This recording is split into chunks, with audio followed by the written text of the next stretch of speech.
अस्सलाम वालेकुम। उम्मीद है आप सब खैरियत से होंगे। मैं इंश्योर कंसल्टेंसी टीम की मेंबर बात कर रही हूँ। आज मैं आपसे यूके स्टडी वीज़ा डिस्कस करूँगी। यूके स्टडी वीज़ा के लिए दो तरह की प्रोफाइल्स होती हैं, यूजी और पीजी।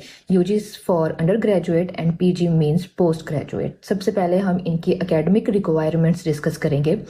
तो यूजी की एकेडमिक रिक्वायरमेंट्स क्या होती हैं कि स्टूडेंट्स के इंटरमीडिएट मार्क्स जो है वो 60% और अबव होने चाहिए। It means these type of students are direct eligible to bachelors in UK. UK का जो बैचलर्स है वो 3 years का होता है, but if your intermediate marks are less than 60% you will get a foundation year. अगर मार्क्स जो है वो इंटरमीडिएट के मार्क्स लेस देन 60% हैं तो आपको फाउंडेशन ईयर मिलेगा। फाउंडेशन ईयर मतलब कि आपका बैचलर 3 years से 4 years का हो जाएगा। इसी तरह इंग्लिश लैंग्वेज टेस्ट भी एक रिक्वायरमेंट होगी। If you are direct eligible then आपको IELTS, PTE, Oxford, ELLT, language cert या ड्यूलिंगो देना पड़ेगा। बट अगर आप फाउंडेशन ईयर में हैं तो आपको आइट्स या पीटीए ही देना पड़ेगा। Next we will discuss about academic requirements. So academic requirements of PG. PG में एकेडमिक रिक्वायरमेंट्स क्या होते हैं कि 4 year बैचलर्स में आपके जो मार्क्स हैं वो 40 to 60% होने चाहिए। इन 2+2 degree means 2 years bachelor and 2 years MSc वो रिक्वायर करते हैं 40 to 60% मार्क्स। इसका जो ईयर गैप है वो 2.5 से 3 साल का जो है एक्सेप्टेड होता है। इससे ज़्यादा का स्टडी गैप जो है वो एक्सेप्टेड नहीं है।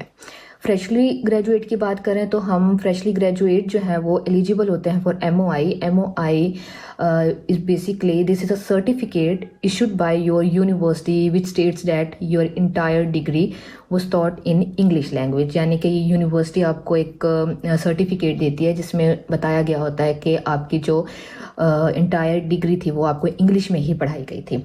तो फ्रेशली ग्रेजुएट्स जो हैं वो एमओआई बेस्ड एडमिशन्स लेते हैं, यानी उनको डायरेक्ट एंट्री मिलती है।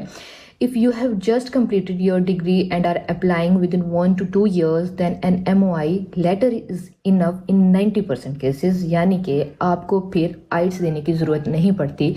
मोस्टली यूनिवर्सिटीज़ जो हैं वो आइट्स जो हैं वो वेव कर देती हैं।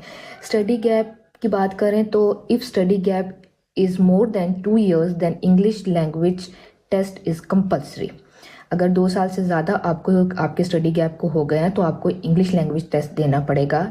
यूके की 80% यूनिवर्सिटीज़ जो हैं वो 2 साल से ज़्यादा गैप पे आइट्स लेती हैं, मींस इंग्लिश लैंग्वेज टेस्ट लेती हैं।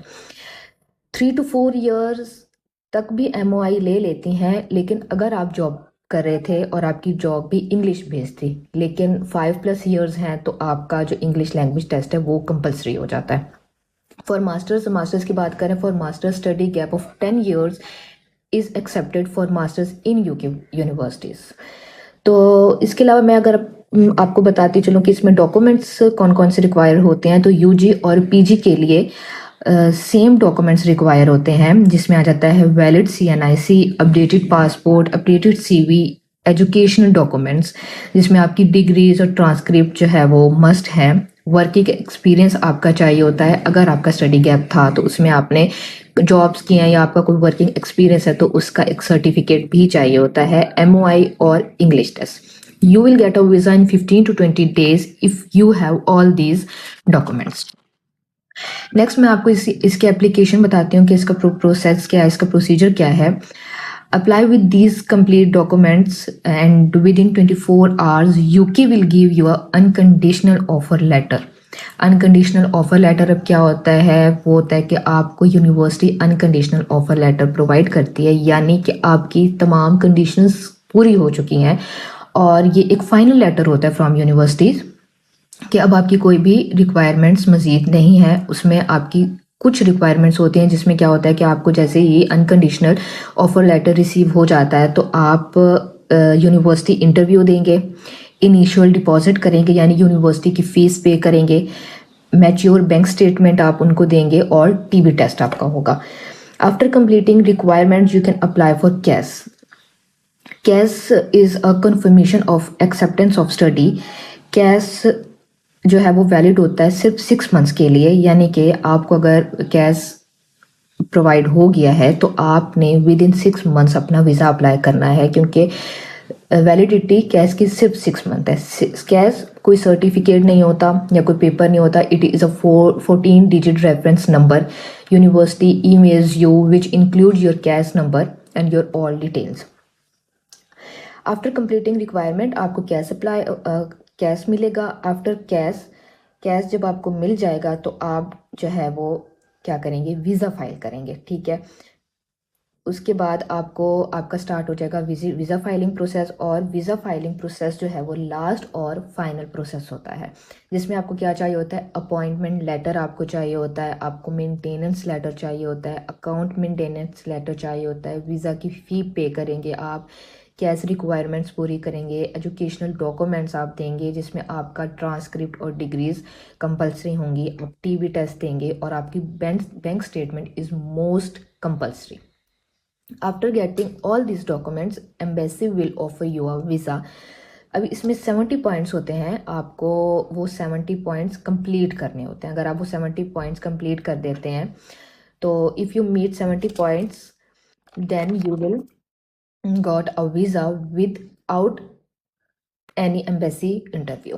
70 पॉइंट्स में क्या होता है कि आपके 10 पॉइंट्स जो हैं वो बैंक स्टेटमेंट के होते हैं और आपके 10 पॉइंट्स जो हैं वो इंग्लिश टेस्ट के होते हैं और जो आपके 50 पॉइंट्स हैं वो हो जाते हैं कैश के। तो इसमें आपने क्या सबसे पहले अप्लाई करना है, फिर यूनिवर्सिटी आपको कंडीशनल ऑफ़र देती है। उसमें वो यूनिवर्सिटी आपको बताती है कि आपने ये रिक्वायरमेंट्स जो है वो पूरी करनी है और वो आप सारी रिक्वायरमेंट्स पूरी करते हो।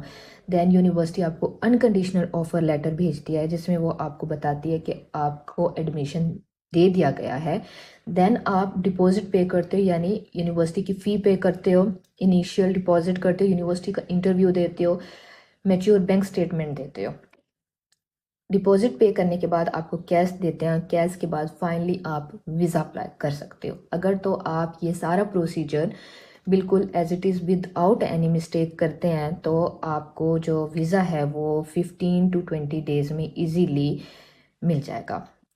तो होप सो कि आपको बहुत आसानी होगी, सब में आपको समझ आ गया होगा। तो नेक्स्ट वीडियो में मैं आपसे डिस्कस करूँगी यूनिवर्सिटी की फ़ीसेस और वीज़े की फ़ीसेस और वीज़े की कैटेगरीज़। तो तब तक के लिए अल्लाह हाफ़िज़, थैंक यू।